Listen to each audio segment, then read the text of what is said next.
Assalamualaikum warahmatullahi wabarakatuh. Kembali lagi bersama Advance Science. Jadi pada materi kali ini kita akan membahas berkenaan tentang listrik dinamis part 1 untuk IPA kelas 9. Listrik dinamis adalah listrik yang bergerak atau mengalir. Nah, biasa juga disebut dengan arus listrik.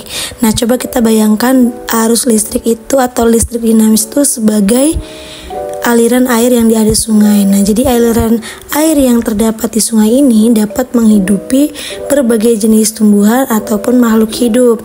Nah, sama ya. Jadi, kenapa dinamakan dengan listrik dinamis? Karena dia itu dapat mengalirkan dari satu arus ke arus lainnya, sehingga dapat memenuhi kebutuhan untuk sehari-hari.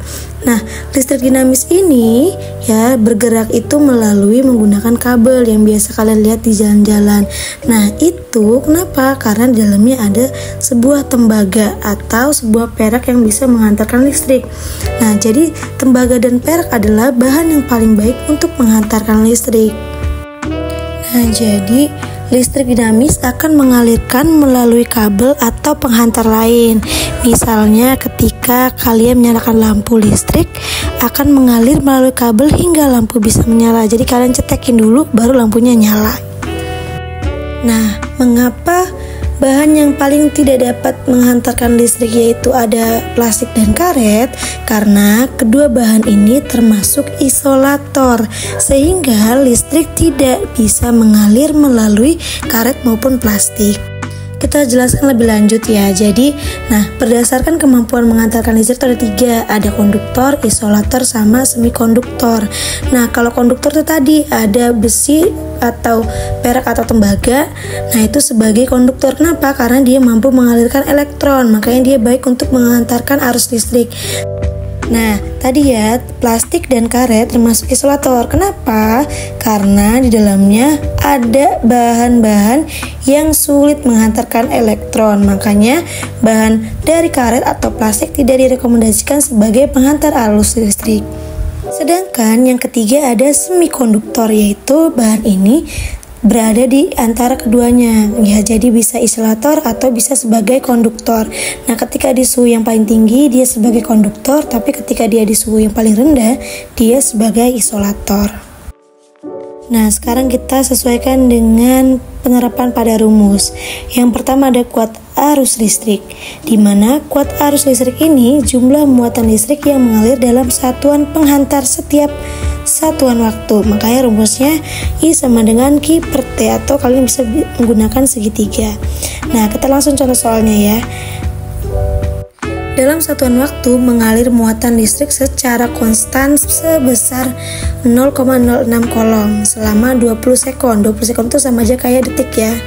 Maka kuat arus listrik dalam penghantar itu adalah, nah kita ketahuin dulu, Q-nya sama dengan 0,06 kolom. Q adalah muatan, T adalah satuan waktunya. Yang ditanya apa?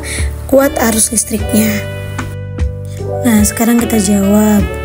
Berarti kita pakai rumus I sama dengan Q per T. Nah, tadi ya I-nya itu yang ditanyakan. Q-nya adalah muatannya sebesar 0,06 kolom dan dibagi dengan satuan waktu. Satuan waktunya adalah 20 sekon atau 20 detik. Maka kita langsung coret aja 6 dibagi 2 dulu nih.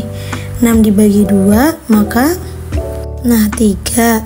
Nah, jadi nolnya yang di bawah itu ke atasin, makanya jadi 0,03 ampere. Seperti itu ya. Selanjutnya, setelah arus listrik ada yang namanya beda potensial.